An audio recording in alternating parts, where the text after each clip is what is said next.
Well, we get ready for the next panel. Once again, I just want to thank you all so much for being here and for being part of these important conversations, and really want to thank all the artists and our faculty colleagues that are helping engage in these conversations and lead these conversations. Our next panel, Miao Ying, Reality Should Not Hold You Back, will begin in just a few minutes, and it will be moderated by my faculty colleague, Bill Brown, who is the Carlos Scher Distinguished Professor in American Culture in English Visual Arts and the Center for the Study of Gender and Sexuality.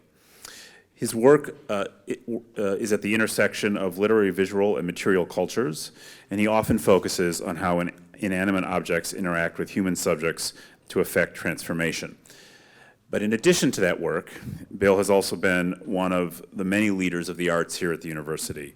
And over the last several years has really focused a lot of, working closely with his colleagues, has focused a lot of our energy on thinking about experimental design and new efforts in media arts and design. And it was in his partnership and under his leadership that we recently opened the new Media Arts Data and Design Center and the Weston Game Lab, which has given us new capacities here at the university to think about these questions of reality, and we're thrilled that he will be leading this conversation as we go forward.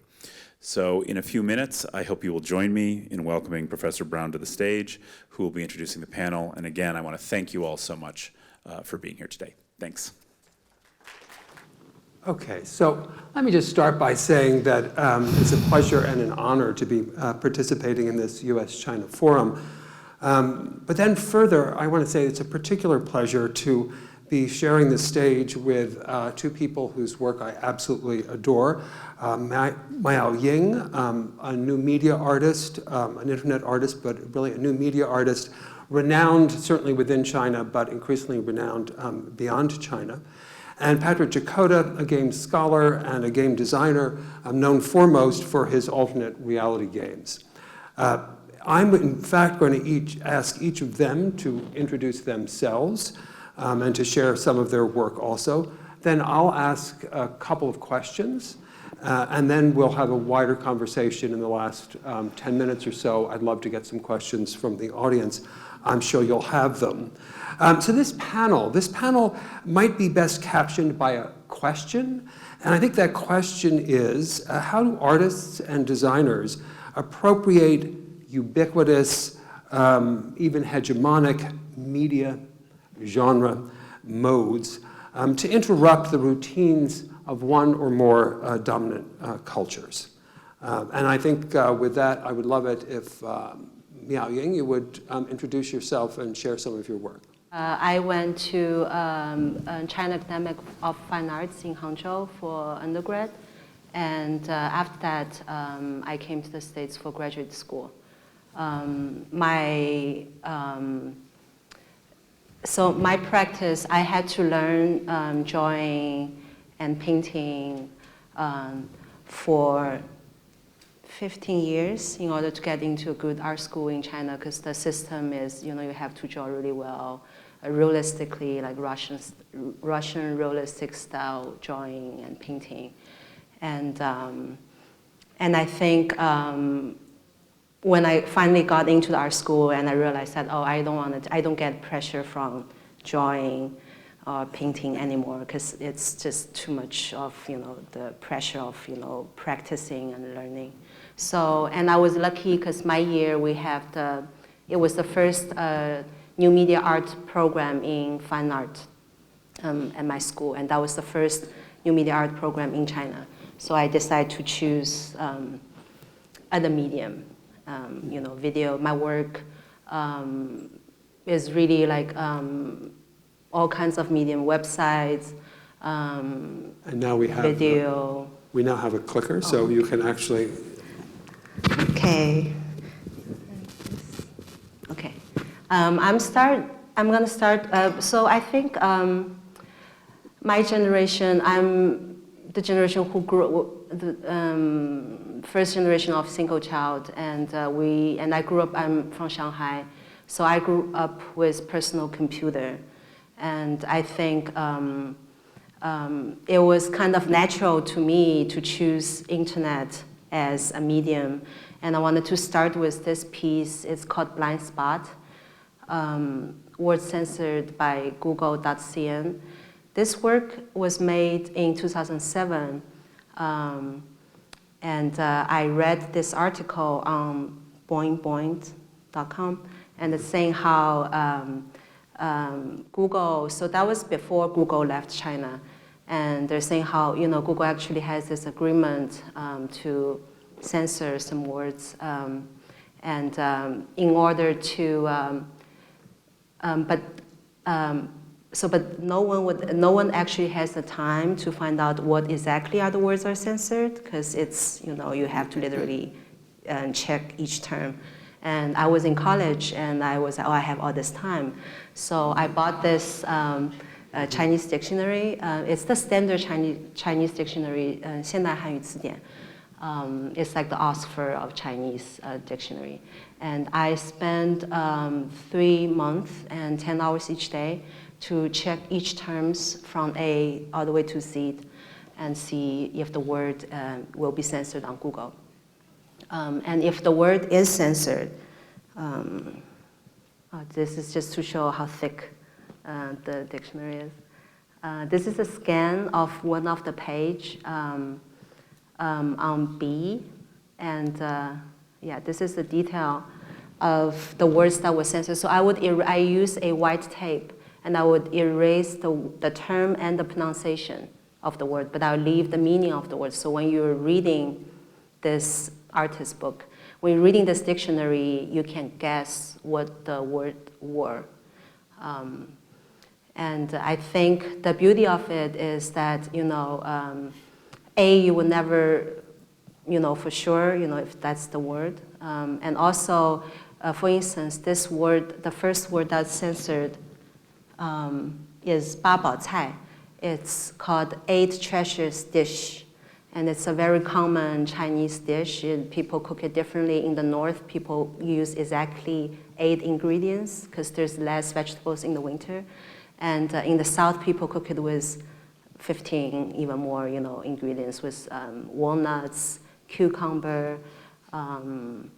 So anyways, like words like that, I think it's like so innocent, and it makes you wonder what was the reason, for it to be censored. And this more recent work is called Qingtai Plus. It's commissioned by New Museum, and that was almost 10 years after the dictionary. And a lot of things has happened, I think, because of the mock-up iPhone.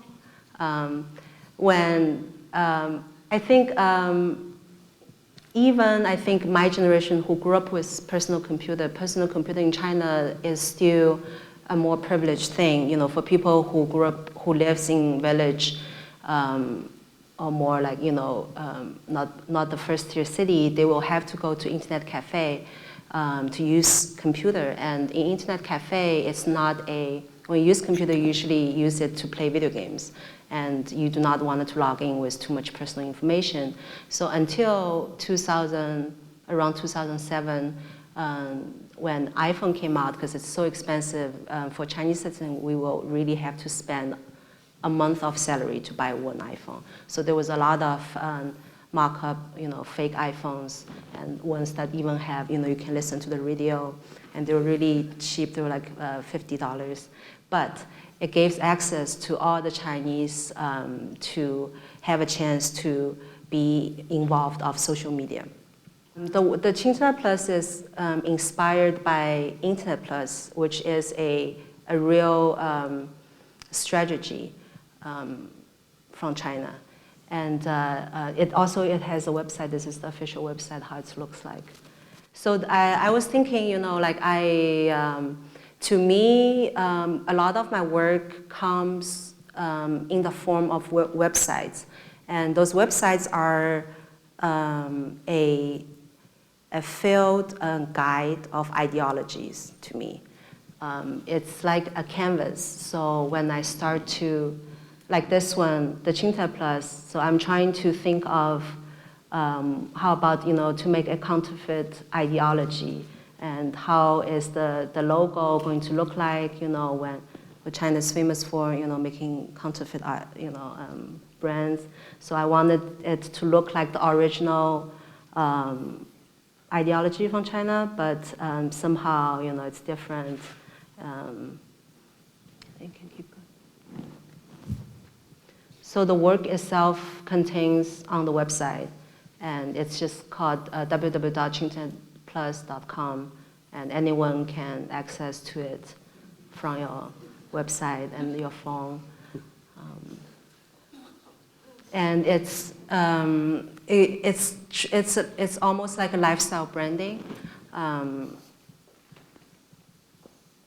made a GIF advertisement of this fake ideology, and I think that's good. Yeah. So yeah, you're welcome to check the work anytime. This work in particular, this is part of the website. There's a group of images. It's called Fresh Images.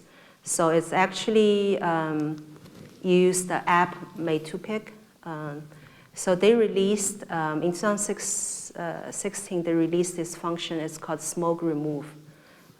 This is their real advertisement, where if you use that button there, it's called Smoke Remove. It will make your picture look less polluted. So I made a bunch of those images. They look like a fake stock image bank, and they're called Fresh Images, and you see the before and after effects. So the one on the bottom is the original, and then the one on the top is using the function from the app called Smoke Remove. And as for installation, this is an installation view of the work Qingten Plus. So the work come out as website first, and when you come to the physical in museums, space, and what you get to experience is almost like a lifestyle experience store. It's like when you see the iPhone product, then you go to the Apple store, and the material that they're choosing, the wood table, the sleek light box, everything, all those materials is to elevate the concept of the brand. So I was hoping that for Qingten Plus, this is an installation view from Guangzhou Biennale. So I built a closed, it's basically a closed box. And the viewers, and the inside of the box is divided, with different, when you walk around the box, you see different section of the work. So it's not just one empty box. And you have to see the work through the holes on the wall. So yeah, the wallpaper looks sleek, and it has the logo, but then it peels off, and you see the drywall, and some holes are bigger, and you see that's one of the. I also made advertisements like videos, so people get an idea of how this ideology looks like. And this is a more recent project. It's called Hardcore Digital Detox. Again, it's in a format of website. It's www.hardcoredigitaldetox.com. I made this 2 years ago, and I think a lot of things has happened with Brexit and Trump, and I had to travel a lot to expand my work, and I realized that especially in Europe, people are starting to sell digital detox books in museum bookstores. And I bought a bunch of those, and they eventually are links to a website. So there's what they ultimate goal is to sell their retreat programs, and those retreat programs, they're pretty expensive. It's maybe like 3 to 4 days, and you have to go on a retreat with them. They have a box, and then you put all your smartphones, all your devices, into the box, and they lock it. And at night they have fires, you do camping, and you hold each other's hands, and instead of texting your loved ones, like you tell them your feelings, in person. So, and I thought of it, I was like, but this is not, hardcore enough. So on this website, it gives people suggestions of what can you do, to have a mindfulness. So there are actually methods, One of them is to, a lot of those detox books also mentioned is to, instead of taking a selfie, you should take a selfie and really draw it. So you look at the cell phone, and then you draw, you make a sketch, on the physical paper. And that process would make you, not looking at Facebook, and, to, like a meditation. So those works, those sketch are commissioned actually. So I did those on Photoshop. It's like a really bad Photoshop image. Then I send it via Taobao. On Taobao, in China now, a lot of the young people, when they get married, they wanted to have an oil painting or a sketch instead of a photo. So, and back to what I started, because it's so hard to get into art school. So guess what, all those students who couldn't get into art school, so they open those online shop and they can draw those sketch and paintings, for people. So this is one of them. So I did a series of internet company tycoons, because like Mark Zuckerberg, for instance, they always have this image of they're nerdy and they're not alpha male, and they're harmless, but in fact I always feel like they're hiding, they're actually so greedy about the data, and he's holding those unicorn horns, because they call those startup company a unicorn company, and half of the unicorn companies are from China, and half of them are from the States now. And those are the essentials, spirit of the hardcore digital detox is, unicorn. Instead of a unicorn, it's a unidunk, because this bubble creating in the startup company, and cookies, and cookie is your data, target, advertisement. And I also made a VR piece. You can, with the goggle, you will have a adventure, like a retreat. You're on this island, but this island is actually all the servers from your social media, and then there's unicorns, trying to attack you, and then you're arriving with a cookie. You're arriving on like a cookie UFO, and then all those unicorns starting to eat your cookie, and then they're starting to poop your cookie, your information back on you. So that's a screenshot. All right, so that was fantastic, thank you. It's certainly the case that the images that we see on this screen are nothing like going to your websites, which are just frenzied at times, right? And also intensely funny. Part of the humor comes from the GIFs. Part of the humor just comes from your juxtaposition of one word, one idea against another. And I'd love to hear you say something about humor in your work, humor in art maybe in general, but definitely humor in your work, particularly as it relates to censorship within China, but also things like self-censorship in the US. I think the sense of humor in my work, I always believe that you cannot be serious and also act serious. Mm-hmm. So that's the foundation.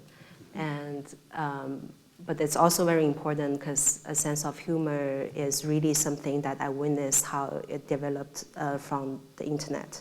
And especially I think with self-censorship, because self-censorship is really all the netizen knowing something. A lot of the memes were popular was because something was censored. Then the netizens would come up something, it sounds the same, or maybe it's an image. And then that thing become the internet memes. So that it was always a great sense of humor, and I think it's fascinating for me to see, what Chinese has. So I think those are the reasons I think sense of humor is important. All right. Patrick, let's turn it over to you, and then we'll get back to you, Miao Ying. If you would introduce yourself and say something about what you work on and how you do it. So I'm Patrick Jagoda. I'm a faculty member in English and Cinema Media Studies here at the University of Chicago, and I work on games in various versions. And I'll say a little bit about that as I go forward. I run a game lab on campus with a few designers and work with people in a number of different departments producing transmedia works. So, video games are already interesting in this context because there are about 640 million gamers in China right now. China overcame the United States as the most populous country in terms of gamers. It's still China and the US as 1 and 2. And when I say games, I mean console games, computer games, mobile games, increasingly virtual reality, augmented reality, and so forth. And when I work with games, I'm really interested in games as a metaphor, right? How frequently we see people think about elections as games or things that can be gamified, or financial markets and stock trading as itself picking up on certain kinds of game metaphors. Just how often the kind of economic dimension, political dimension of everyday life picks up on games. And so a lot of the pieces that I work on are in the realm of board games and video games and things like that, but I'd like to talk about some works that are kind of out in the wild. So one piece that I worked on in 2012 with some artists at Duke University was a piece called Speculation. And we were responding to the 2008 economic crisis, the global recession, and also the 2011 Occupy Wall Street movement in the United States. And we wanted to create an online experience, a transmedia game that tapped into some of the complexities of what had gone on, especially around derivatives trading and the rise of computation within finance and economics. And so we created this transmedia experience called Speculation that was entirely online.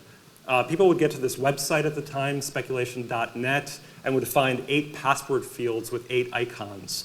And each of those icons would go to some kind of mini game or online experience. And once they had traversed that, they would get a password. And if they typed in that password into the field and filled in all 8 fields, they would get to the next level. And here we have Alan Greenspan, who was a central figure at the time in terms of thinking about the kind of almost like mystical and affective dimensions of finance. And so there were 8 levels, which I won't go through the interfaces for. And people were experiencing this in a group. Like, people just found this, we didn't tell them what it was. We circulated the website in a number of different communities, but there was a debate as to what the status of this experience was as it was unfolding. And we produced, in total, 8 times 8, 64 total experiences that people traversed over the course of several months. Some of these were kind of electronic literature, textual experiences. Some of them used ASCII art, which is basically using text in order to create images or textual characters. Beyond the kind of narrative level, we created stock trading simulations that thought about the history of the stock market. In addition to that, I'll go back. We had one experience that was based in 3 physical locations, one in North Carolina, one in Chicago, and one in New York, in which people had to go to an actual site and use what was at that point MindWave hardware that would translate certain kinds of brain patterns into interface responses. And we imagined this futuristic company called Reveneural that had an interface between one's brain and one's bank account, basically. And we played this as if it was real. So people would come to these 3 locations and meet people who would run them through a series of tests. And if they went through this, they got 1/3 of a password. And if they combined the passwords at these 3 physical locations, it would yield the password that they needed to move forward with the game online. Another example of what we did is we created kind of almost like a flight-style game, like the kind of video games from the 80s or 90s where you have a spaceship and you're shooting at things, but it was modeled like a stock graph where you could move up and down in the stock market. And it turned out that the only way to beat the last level was to go to the very bottom and just sit there and tank the system, basically, playing with various allegories of the global recession. Even though it's like the most boring way to play the game, it was the only way to win it. So we were playing with the interaction between play and winning. At this point, also in 2012, when Craigslist was still a thing, we also had a puzzle where we hid a bunch of different puzzle pieces on Craigslist, and people had to go and search Craigslist to find them and bring them back to a central online hub and put them together into this image, which had a URL, a web link on it, and would allow them to move forward with the experience. So basically, this game produced different kinds of micro experiments within a broader rubric. We also had thumb drives that we hid at actual GPS coordinates. So there was a puzzle where you had to solve for a GPS coordinate and then go to different cities to pick these things up. We hid certain puzzles in the source code, so it was a very medium-specific experience where we were asking people to think about the very technologies with which they were playing and for which they were solving. Okay, so that's the first project. I'll go through 3 total. The second one, so in the first project in 2012, we were entirely online. So none of the pieces that we work on are museum-based or something like that. They're always either online or site-specific. This one, we thought about, well, what would happen if we combined those kinds of puzzles that we had in speculation with live performance? And so we created a game this time for the 1,800 incoming students at the University of Chicago, in which we created a secret society, created fake documents for that secret society that we put at the library right here and online in order to convince people that this secret society had existed since the late 19th century to the present. And so these incoming students discover all of these different pieces of this kind of online scavenger hunt, essentially, and had to figure out precisely where this secret society came from.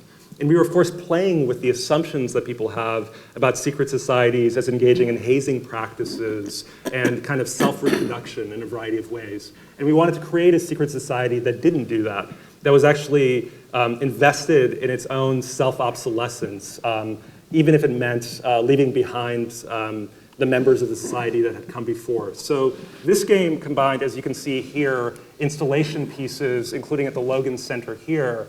We played with Facebook, we played with Twitter, using what's called network improvisation or netprov. So for instance, we had a Facebook page called Red Monk Sightings at UChicago, where we would post photos of a red monk that was appearing all over campus, not noting that this was linked in any way to a game, but just as a thing that would recur. And again, people had to find these different pieces, reconstitute them, and put them together in this shared narrative. We had a bunch of other pieces. So if the first, sorry, that was a weird noise. If the first game was entirely online, this also had some physical pieces. We sent out a card game to all of the incoming students. We created a Dungeons & Dragons role-playing campaign that was an allegory of the experience that they were undertaking. Because remember, we didn't tell any of these 1,800 students that this was a game. We said, this is a secret society that's trying to recruit you. You can react however you want. And of course, they played back and in various ways altered the narrative in real time. So we were rewriting this for months in response to real-time decisions that they were making.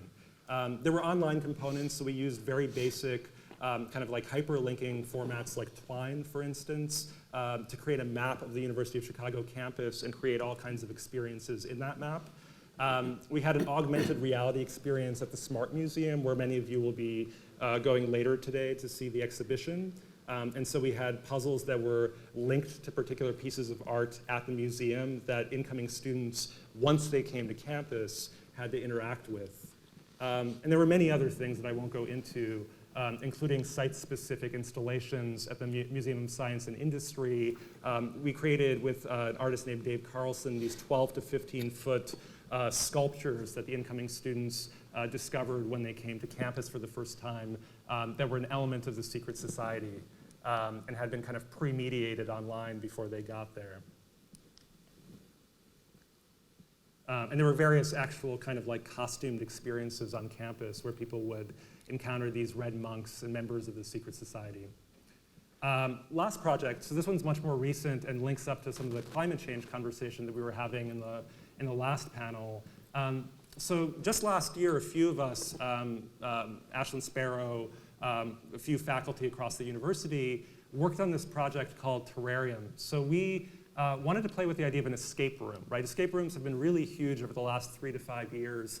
Cities like Shanghai, Melbourne, Chicago have sometimes 50 to 100 escape rooms at any given moment. And these are basically spaces that you go into. You usually have to solve a series of puzzles, and you have an hour to 90 minutes to break out of this room, and you either win or you don't. A lot of these are very boring, but the form is interesting, right? That you have a room with a limited amount of time. And so we wanted to play with this idea of like, well, what if you created an inverse escape room that didn't require the kind of carbon footprint that you would need to actually go to one of these rooms in, say, Melbourne or Chicago or Shanghai, but you could access it via Twitch. So Twitch is a huge and quickly growing broadcasting platform that's usually used by video gamers, right? So people will play a video game, other people will come in and watch them play the game, and then interact with them via text. Instead of using it for that purpose, we thought to ourselves, well, what if we give players access to the year 2049, and they're going to access someone who's in a room in 2049 and can't get out of there and doesn't know why they can't get out. And over the course of this interaction, they're learning things about 30 years into the future, about a version of the year 2049, and interacting with this person via text and helping them get out by doing a variety of things. So I'll just show you a couple of images from this.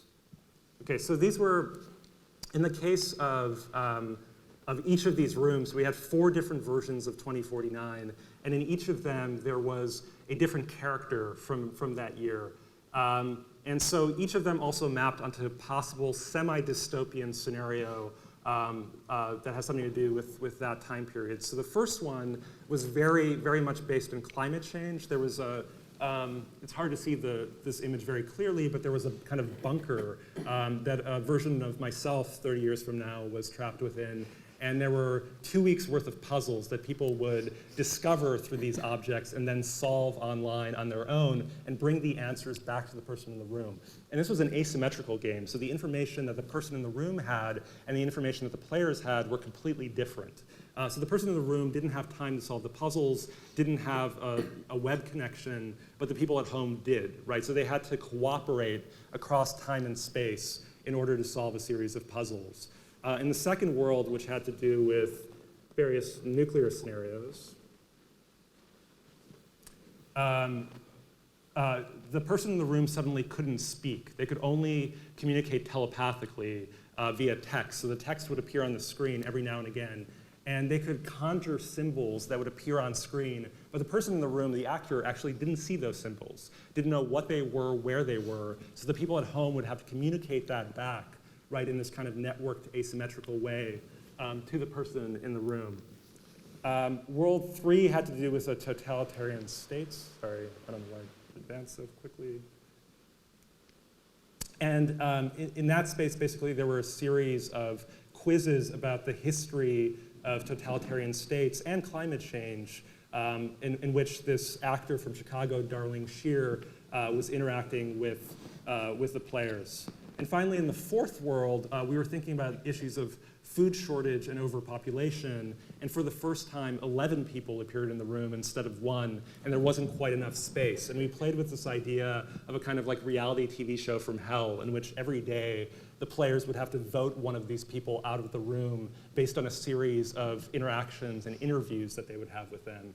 So together, these scenarios were meant to, in a kind of speculative design mode, ask players and interactors to think about possible futures, how we might avoid those futures, and how we might inhabit them in various ways. But I think all 3 of these projects were really attempts to experiment in a cutting-edge way with networks and the ways that people form social groups, friendships, relationships online and to use both the limitations and the possibilities of that kind of space to build a world together. So Okay, I'll great. stop there. Thanks. So Patrick, I guess, most bluntly, I'm thinking, why games, right? I mean, and you get to that towards the end because games just certainly aren't what they used to be, and I think that the possibilities now for forging communities via games is certainly stronger than it's ever been. But what drew you to games, and what sustains your attention?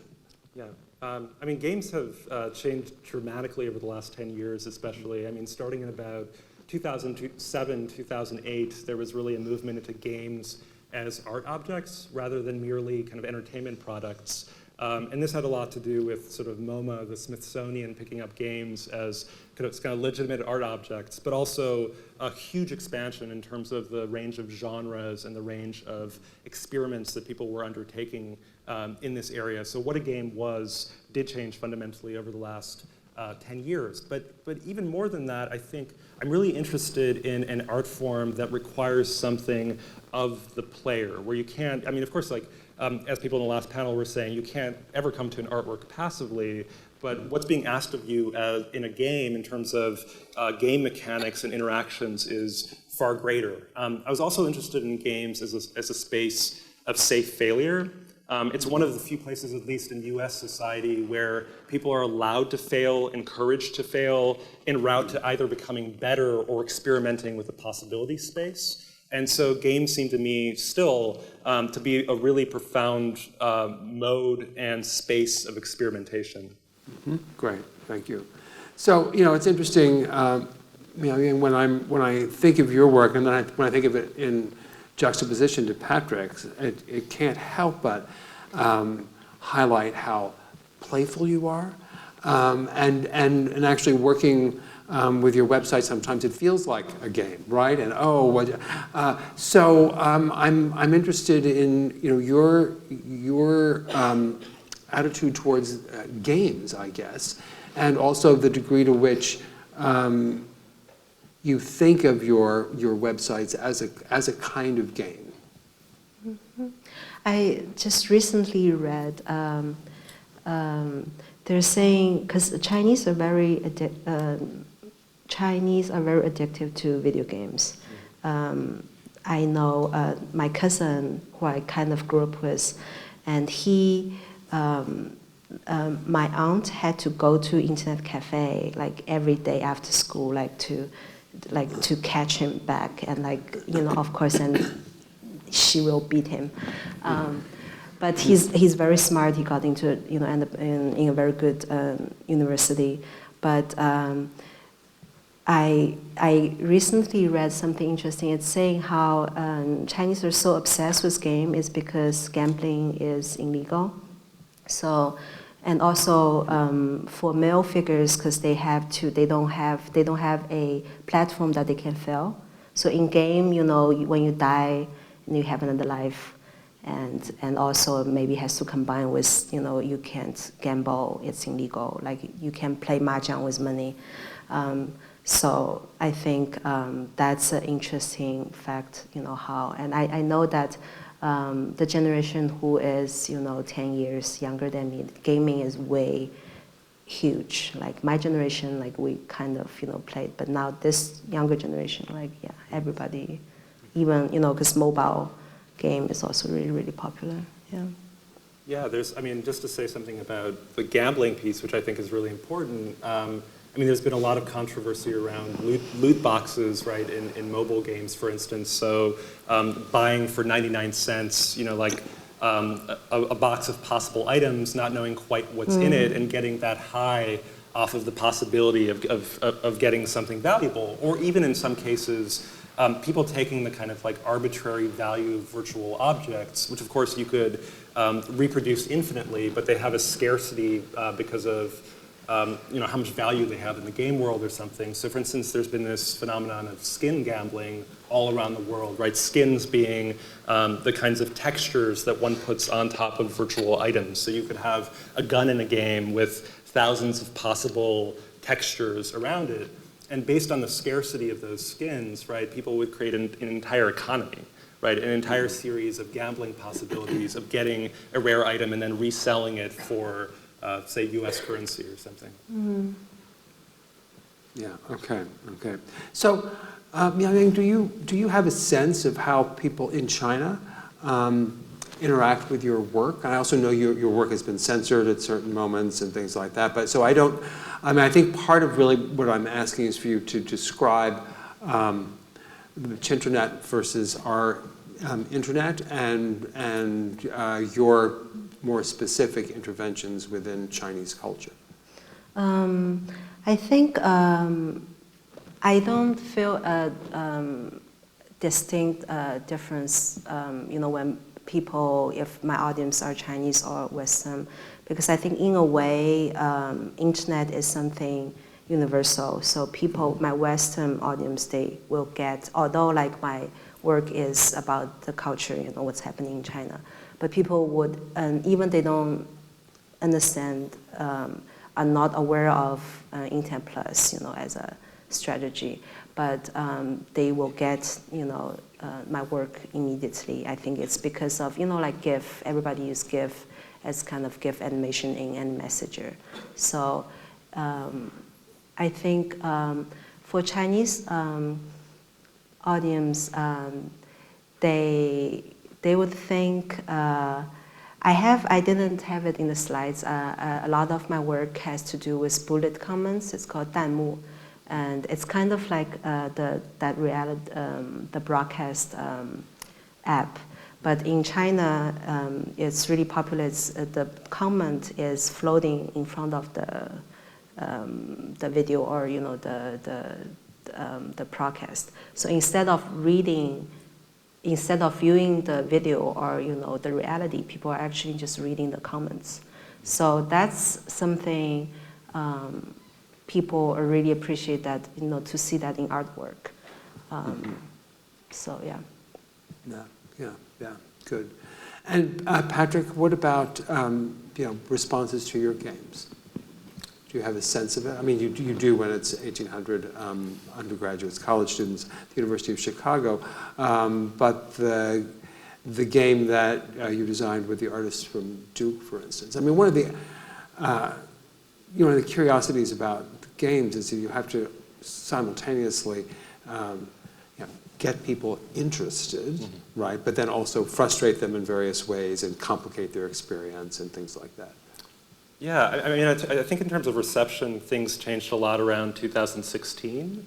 This art form of alternate reality games started around the year 2000, and in many ways was predicting and experimenting within the space of what we now commonly call post-truth or fake news or these kinds, or alternative facts, right? I mean, it was already playing with the idea of how easily you could fake an entire reality, at first using only websites. I mean, the earliest versions of this were basically using Web 1.0, but then increasingly incorporating a range of different social media, right? So you're in some ways, I mean, you call these games because it's a good branding technique, but like they're really worlds. You're creating worlds that stretch across every available social medium, right? I mean, so for all these games, I mean, we would use Facebook, Twitter, Snapchat, whatever is available, Twitch in the case of the last one. But after 2016, right, I mean, the stakes changed a little bit because the idea of playing fast and loose with truth appeared more dangerous than it had 15 years ago or 10 years before that. In fact, I think what we're doing with these games is completely different from a kind of post-truth landscape or fake news landscape, because we're inviting players to push back against what they're hearing and seeing and to negotiate the status of the event of what they're doing. So we never call them alternate reality games. I mean, I'm saying that now as a gloss. In terms of like the students who encountered the secret society, there was a debate for many, many weeks as to whether this was a real secret society, whether the University of Chicago administration had created some kind of series of events, whether this was in fact a game. At one point, somebody believed that the university website had been hacked because we used the university architecture for a series of hidden sites. So it was so well integrated that there was a real possibility that this might be real. But the idea of reality and truth is constantly being debated and negotiated within the reception and the debate over ethics in network art. Okay, okay. So Miao, your work exists online, exists on your great websites, but then you also have installations, different materializations of the same work. I would love to hear you talk a little bit about how you move between these media. I know a lot of artists who work with digital platform, and they're really against of having anything that's physical. And to me, I think, because a lot of my work, when they exhibit it, they have the physical form. And also the idea of, because a lot of the museums, they wanted to have a monitor in the museum space to show the website. And I would always say, no, that's silly, because everybody can access to my work anytime by their phone. So the fact that they're coming to the museum is really, I want them to have this experience of coming to experiments store, like going to Apple store, like you experience the like I'm promoting this, this field guide. So you come here and you get more information about it. So yeah, I want people to have a ideology, lifestyle experience when they're experience the work in a physical environment. And I think that's very important to me for my work, because I think your body is physical, although everything you see on the screen, they're digital, but the screen itself is an object, the pixel and, the material that you use to, to make the screen is also physical. So yeah. I'm not against of, using any physical that sounds right. I want you to say a little bit more, though, about this field guide to ideologies, because it's a pretty complicated project, and you went through it pretty quickly. So would you say a little bit more about what you're trying to do and what you understand, let's say, the online experience to be? I think the fundamental of my work, a lot of the recent project has started with websites. And when I think of website as a platform, it's like it's a watercolor paper, and for painters, they start their scratch on the paper. It's what kind of pencil they're using, and then for me, is when I start a new project, I will start it from the website. I'm starting to build a website. Then I put more elements into it, different parts, how to elevate this new idea. So that's really the core of, it's like a concept of the work. So that's really the core of the work when I think of it. And also, I think when grew up with, because we always have to learn ideologies, and ideologies are always very abstract in a way. You don't really know what exactly that is, and when you really read into it, there's a lot of adjectives. So to me, ideologies are very much like a luxury branding. When I look at maybe that's how Chanel No. 5, it's like a perfume, really. It's exactly like Chanel No. 5. When you're trying to sell it, you don't know exactly how it's going to smell like, but you can describe, what kind of people use it.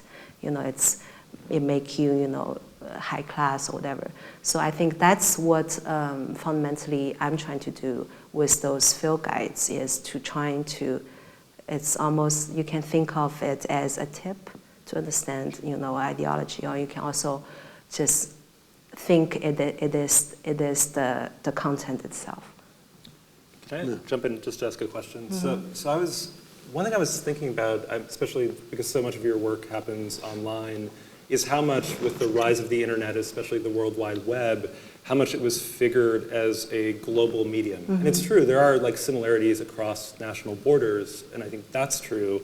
But on the other hand, right, the idea of globalization is also a fantasy. I don't mean a fantasy in the sense that it's false, but a fantasy in the sense of people imagining these smooth connections where they might otherwise not exist. And so I just wonder how you think about the kind of like transnational movements of your own work, or even just of internet art, network arts, digital art in general, relative to the differences and similarities across national experiences of being online. Mm-hmm. Part of the reason I made the work on hardcore digital detox is I feel like, because this, the Western society really feel like, all of a sudden everybody's talking about filter bubble. And that was the moment I feel like, because 10 years ago, 2007, everyone's talking about The World is Flat by Thomas, yeah. And I read it, I was in college, and I was excited. I grew up with computer and internet, and I think, and I felt sad at some point. It's like, the decade later, and this globalism, or the online society is wielded more than ever. Like it's invisible. It also makes me to think of this, what do we have, in comparison.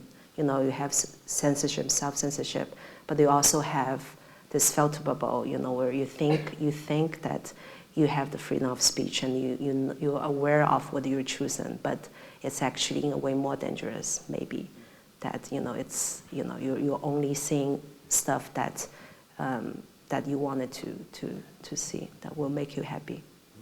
Yeah, it's good. I'd like to turn to the audience now to see whether we have questions from all of you. Yeah, in a nice big voice.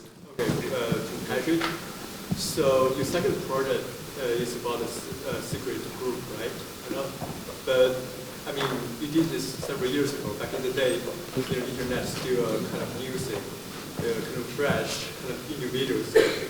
But now it's more and more popular and more common. It's become a more united thing. I mean, it's not somewhere you can hide your personality or your identity anymore. So what I understand, you say it's a secret group. It's kind of you've been there, you hide your identity thing. But do you think if you do this today, I mean on Instagram or on Snapchat, will be different, the meaning behind? Yeah, I mean, we only did this a couple of years ago, right? So it was sorry. three years ago. No, it's a good question. In 2017, and this was a big question, was like, what would a secret society do if it wanted to recruit people in this moment, but still wanted to remain secret in some ways, right? So we had to find ways of inviting people surreptitiously. So the way that we invited the incoming class was, there was an email that went out to all of them from the Dean of Students. It was a real email.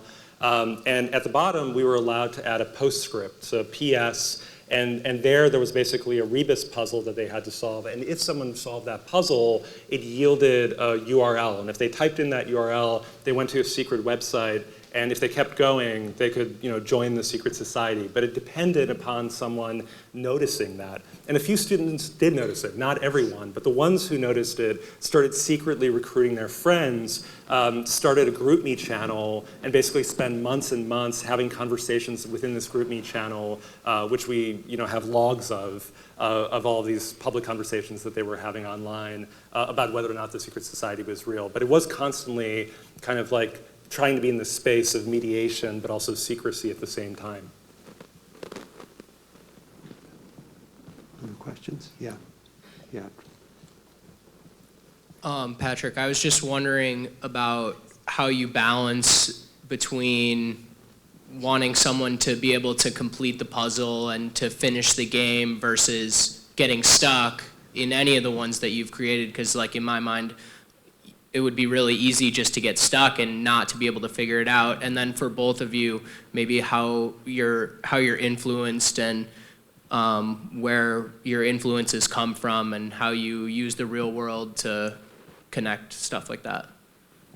So I'll say a quick thing about the puzzle thing and then talk about influences. I increasingly don't like puzzles very much, and the reason is that like puzzles have only one correct answer. Right, so I mean, what you're doing in essence is trying to reverse engineer the brain of the person who created the puzzle versus a game, which is much more open-ended, right? A game allows different forms of role-playing and world-building that invite improvisation rather than merely solving.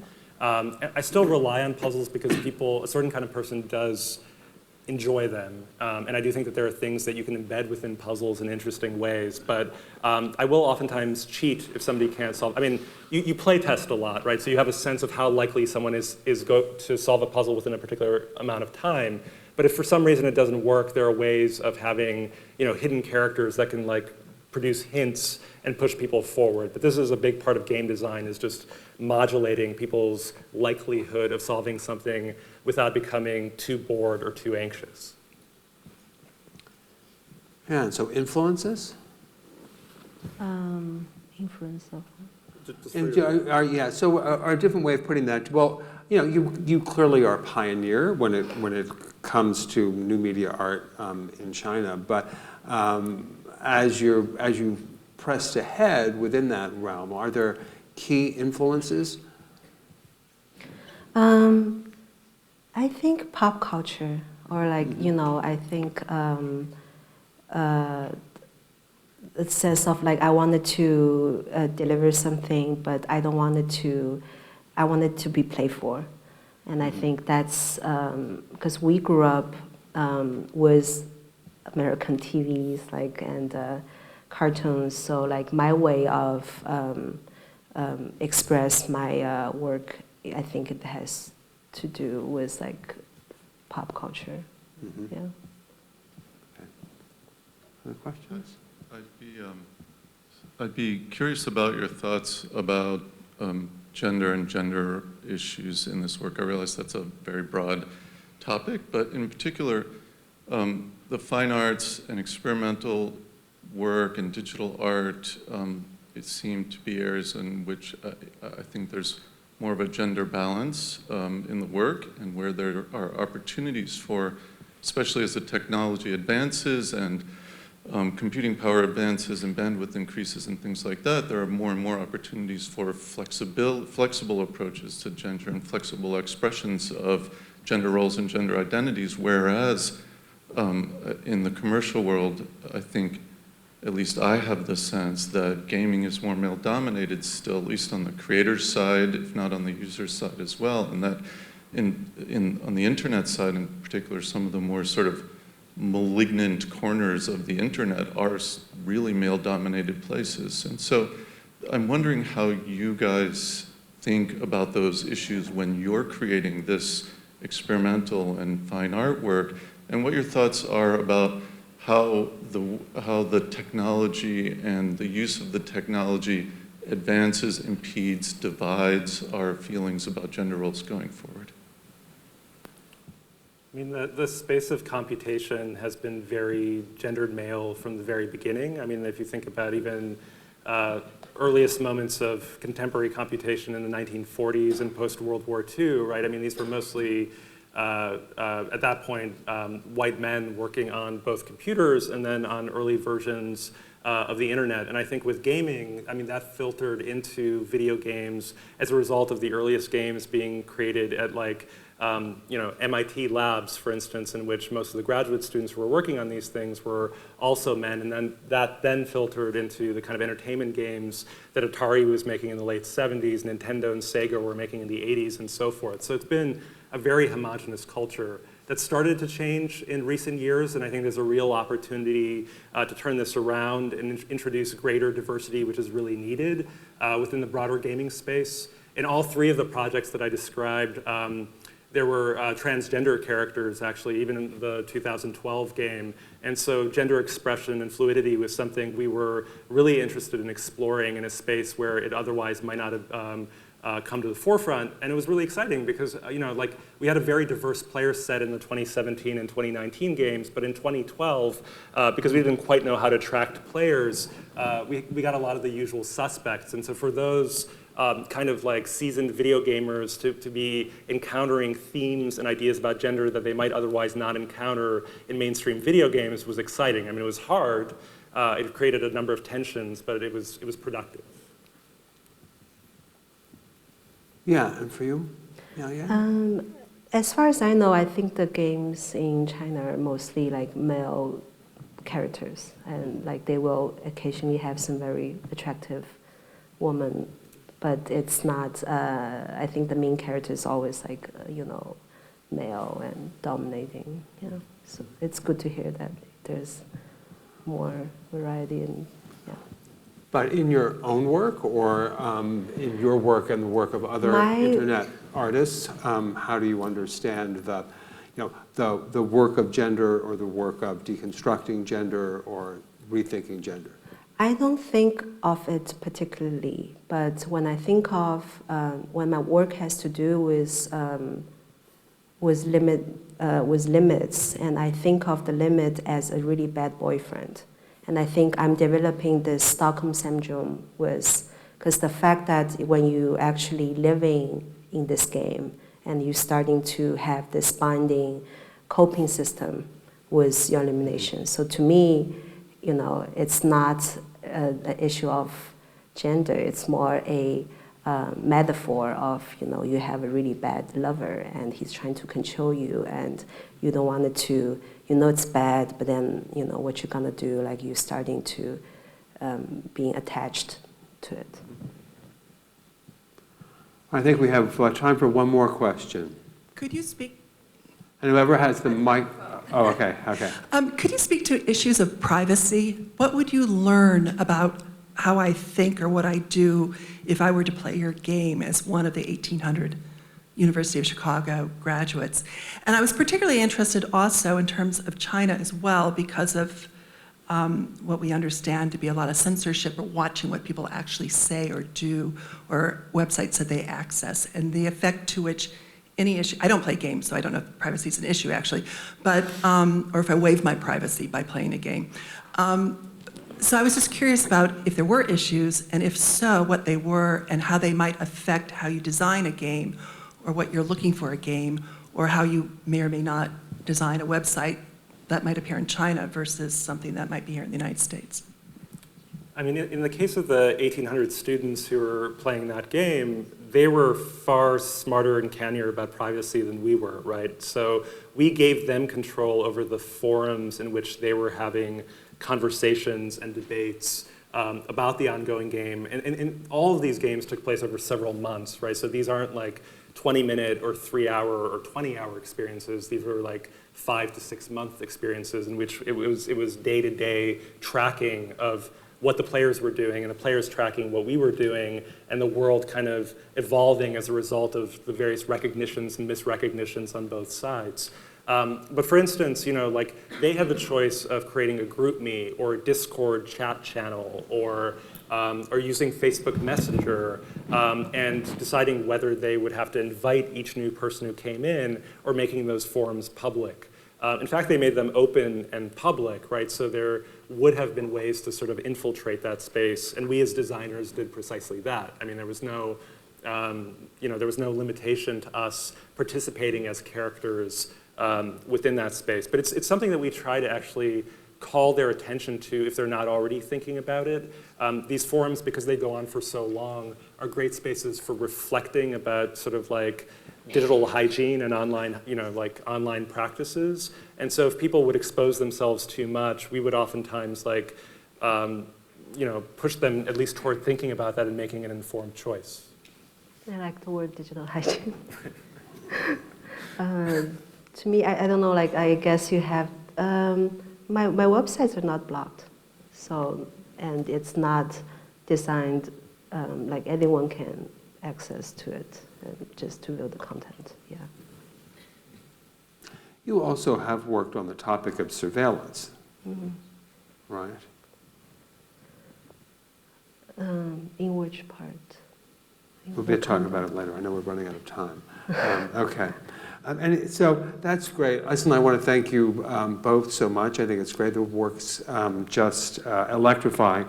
And if you don't know Miao Ying's work, race to the website. I mean, it's not just fun, but it's also really quite so super smart and thrilling in that way, the intelligence of it. So thank you both very much. Thank you.